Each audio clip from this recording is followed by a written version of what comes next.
The night was quiet, broken only by the soft hum of the ceiling fan and the distant ticking of the office clock. My desk was a battlefield of scattered files, unfinished reports, and an untouched cup of coffee that had long gone cold. I hadn't meant to fall asleep here, but exhaustion always won when deadlines pressed against my back. With my cheek resting on folded arms, I surrendered to sleep without realizing that the story of my life was about to change. I should start with her, my boss. She was the kind of woman who turned every room into her stage without ever asking for it. Mature, polished, and impossibly confident, she had built her reputation not just on skill but on presence. Colleagues admired her authority. Some feared it. I admired something else entirely. The tilt of her smile during meetings, the grace with which she carried herself, the way her voice lowered when speaking directly to me. All of it haunted me quietly, though I never dared to show it. In truth, she wasn't supposed to be more than a professional figure in my life. I had my own relationship outside these office walls, though it often felt more like an arrangement than a partnership. We went through motions, but the spark had long dimmed. My boss, too, was tethered to someone. A husband whose name I rarely heard her mention, except in clipped tones that hinted at distance. Two women bound to commitments, yet neither truly fulfilled by them. That was the quiet truth hovering beneath every conversation we had. I told myself that admiration was harmless. A glance here, a private smile there. What harm could that do? But deep inside, I knew the line was thinner than I wanted to admit. Perhaps that's why I avoided being alone with her for too long. Perhaps that's why I buried myself in paperwork, convincing myself it was only ambition, never distraction. Yet even in my exhaustion, my subconscious betrayed me. As sleep crept in, my thoughts softened into blurred images. Her laughter echoing in the hallway, the scent of her perfume lingering near my desk, the imagined warmth of her hand brushing mine. These fragments swirled together into a dream I couldn't control, a dream too close to the desires I buried daily. The door creaked open with the faintest whisper of sound. Footsteps moved carefully across the floor. I did not stir, though something inside me registered the change in air, the subtle weight of being watched. She had entered, perhaps to check on work left undone, or perhaps for reasons unspoken even to herself. Unaware of her gaze, I remained still, lost between sleep and restless imagining. The room held its breath, caught between the boundaries of professionalism and the edge of something far more dangerous. And in that silence the story began.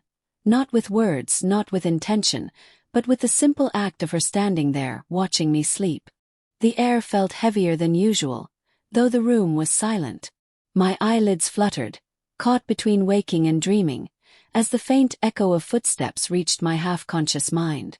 I remained still, thinking perhaps I was imagining it, until the soft rustle of fabric confirmed I was not alone.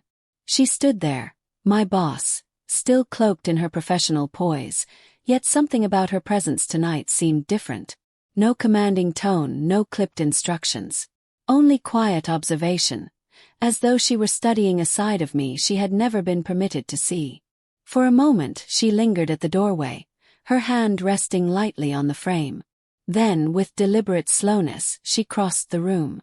Each step felt like an intrusion and yet a secret I wanted to guard.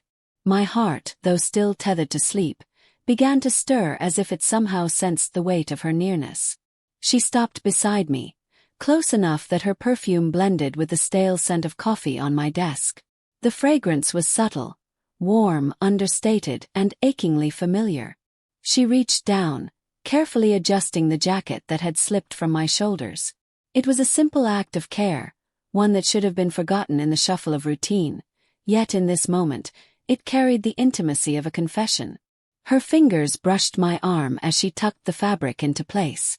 I stirred faintly, whispering without thought, a name that startled even me, hers. The sound of it in the stillness seemed to bind us tighter than any contract or rule we were supposed to follow. She hesitated then, her hand lingering longer than necessary. I sensed her inner battle, the strict boundary of professionalism against the pull of something far more personal. For years she had built walls around herself, never allowing anyone too close, But here those walls felt fragile, trembling with the weight of unspoken longing. When I finally blinked my eyes open, the room was blurred in shadows, and her face hovered above mine. The sternness that usually marked her features was softened, vulnerable in a way I had never witnessed. I should have sat up, pulled away, reminded her and myself of where we were and who we were. Instead, I froze, heart pounding, caught in the fragile space between refusal and permission. Her hand rose to brush a loose strand of hair from my face. The touch was light, almost trembling. Then, without a word, she leaned closer. Her lips grazed my forehead, a gesture that could have been mistaken for kindness. But before the thought could settle, her mouth found mine, gentle, questioning, dangerously real. I inhaled sharply, halfway awake, halfway dreaming. My lips parted in shock, not resistance. The kiss deepened only slightly, but it was enough to ignite what we had both buried. When she finally pulled back, silence returned. Yet everything had changed. We exchanged no words, but in our eyes was the truth neither of us dared to say. The line had been crossed, and there was no turning back. The next morning arrived with the weight of a secret pressing firmly against my chest. Sunlight filtered weakly through the blinds, illuminating the same desk where the boundary had been broken only hours before.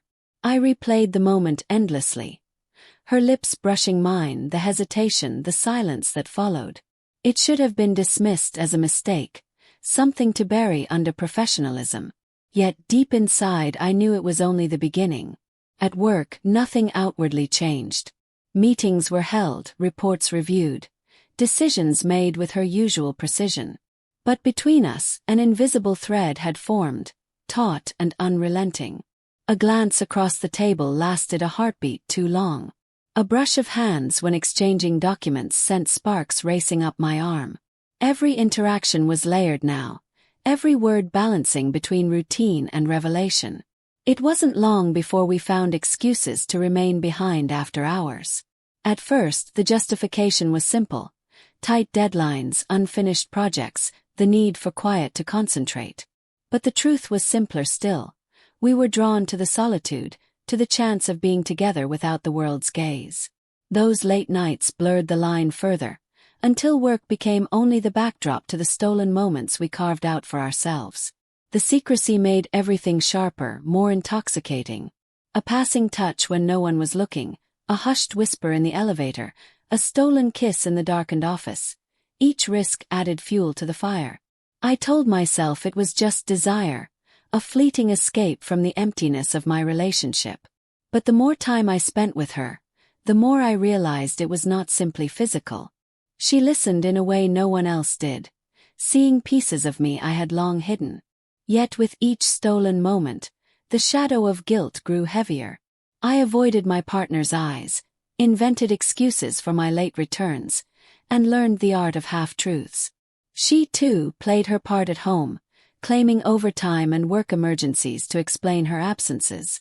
The lies came too easily, and that frightened me more than anything else. Whispers began to stir in the office. Colleagues noticed the shift, our closeness, the subtle way our schedules aligned. Though no one dared confront us, suspicion lingered in the air.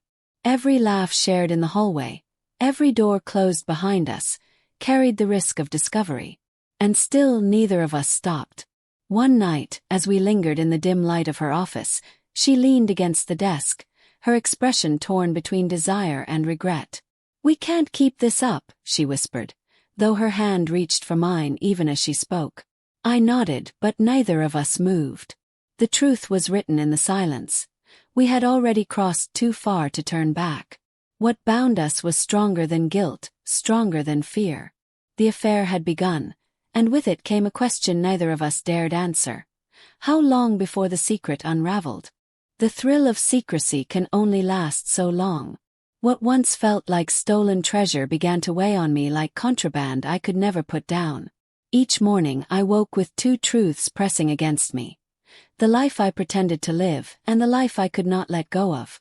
The affair had changed us both. My boss, once unshakable, always composed, was now a woman split in two. In meetings, she carried herself with the same authority, yet her eyes searched for me when no one was watching. At home, she confessed, silence had grown thicker between her and her husband. I could see the toll it took on her, the fine cracks beneath her polished exterior. For me, the guilt was sharper still. My partner began to notice the distance, the late nights, the distracted gaze, the way my phone stayed clutched in my hand as though guarding a secret. Questions crept into our conversations, subtle at first, then edged with suspicion. I answered with practiced calm, but inside, I feared the day those questions would sharpen into accusations. The breaking point came one evening when we lingered in her office long after everyone had gone. The city lights spilled through the glass windows, painting her face in a soft glow. She looked at me with an expression I had never seen before, half desperate, half resigned. "This can't go on," she said quietly, her voice frayed. "We're risking everything." Her words pierced me, though her hand still sought mine on the desk. "I know," I whispered, though the thought of letting go made my chest ache. "But I don't know how to stop." For a long moment, neither of us spoke. The silence stretched, filled with the sound of our breathing and the unspoken truth we both avoided. What we had wasn't just an escape anymore. It was something deeper, something that tied itself around our lives no matter how much we resisted. We agreed, at least aloud, to create distance, to protect what remained of our other lives. But even as we said it, we knew the promise would fracture the next time our eyes met across a room, or the next time loneliness pressed too hard. Some connections, once lit, refused to be extinguished. And yet, the guilt lingered like a shadow. I found myself asking questions in the quiet hours. Was this love, or merely the reflection of needs unmet elsewhere? Were we brave for reaching out to one another, or simply selfish? The answers never came. What remained instead was memory, of that first night when she stood over me as I slept, of the kiss that rewrote every rule, of the way her voice softened when it was just us. As I left her office that evening, the city spread out before me, glittering and indifferent. My heart carried a secret that could never be spoken aloud. She touched more than my lips that night, I thought, the ache sharp in my chest. She touched the part of me I never showed anyone. And even if the world never knows, we will never forget. Weeks passed, yet the memory of that night refused to fade.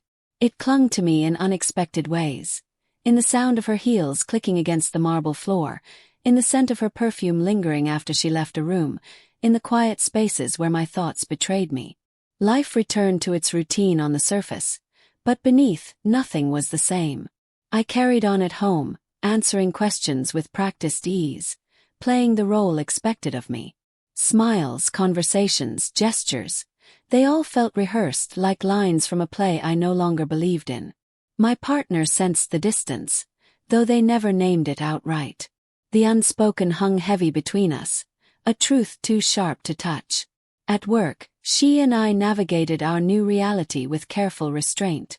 Meetings were professional, voices steady, yet every accidental brush of fingers, every shared glance, threatened to undo the facade. We lived in two worlds, one bound by rules and appearances, the other alive only in shadows and silence. The guilt never left, but neither did the pull. We were like two travelers lost in the same storm, reaching for one another even as we knew the path was dangerous. Sometimes I wondered if what we shared was worth the cost. Other times, when her hand lingered just a second longer on mine, I knew the answer without doubt. One evening, after a particularly long day, I caught her standing alone by the office window, staring at the city lights. Her reflection in the glass looked distant, almost fragile. I approached quietly, and without turning she asked, "Do you ever regret it?" Her question struck me like a blade. I opened my mouth to answer, but words failed. Regret, yes, for the lies, for the betrayals.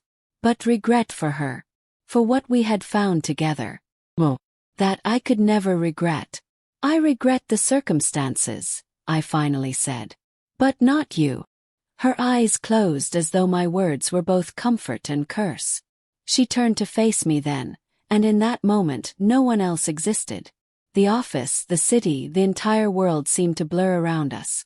We didn't kiss, didn't touch, didn't need to. The silence between us carried more weight than any act could. It was the silence of understanding, of knowing that what bound us went beyond secrecy or desire. It was the recognition of something neither of us had sought, yet neither of us could deny. As I left that night, a thought echoed within me. Life would continue with its demands, its expectations, its masks. But somewhere beneath it all, there existed a truth that belonged only to us. A truth born the night she walked into my room while I slept at my desk. A truth that would never let us go. Time has a way of forcing choices, even for those who cling to the comfort of indecision. By the time another month had passed, the fragile balance we'd been maintaining began to crack. What was once hidden so carefully now felt dangerously close to being exposed. Rumors at the office grew louder. Colleagues who once dismissed our closeness as professional respect now exchanged glances when we walked past. A whisper here, a sudden silence there. It was clear that people were starting to wonder. And though no one dared to confront us directly, suspicion is often more corrosive than proof. At home, the walls closed in tighter. My partner's patience, already worn thin, had frayed to near breaking. One evening they asked the question I had feared most. Is there someone else? I wanted to deny it, to shield us both from the truth. But the weight of the lie pressed so heavily on my chest that words tangled in my throat. In the end, silence became its own answer. The look in their eyes told me they understood, even without confession. At work, she was no less conflicted. One night, she called me into her office, the door closing softly behind me. She didn't speak at first, only paced the length of the room, her heels striking against the polished floor like a ticking clock. When she finally stopped, her voice was low, almost unsteady. "We can't keep running like this," she said. "It's tearing everything apart, our homes, our careers, and maybe us too." Her words hurt not because they were harsh but because they were true. Yet even then, as I stood before her, all I wanted was to close the space between us, to remind her of the pull that had bound us from the very beginning. "Do you want to stop?" I asked quietly. She looked at me for a long time, eyes searching mine as though the answer was hidden there.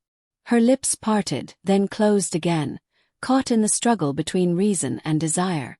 Finally she whispered, "I don't know." The honesty in her voice broke something open in me. I realized then that we were both standing at a crossroads, each direction carrying a cost. To continue meant risking everything we had built outside of each other. To end it meant living with the hollow ache of absence, pretending we had never discovered the truth of what we felt. We didn't resolve it that night. We didn't resolve it in the days that followed. What remained was the tension of possibility, the sharp awareness that our next choice could either ruin us or set us free. And so, our story did not end. It balanced precariously, like a candle flame flickering in a draught, waiting to be snuffed out or to burn brighter than before.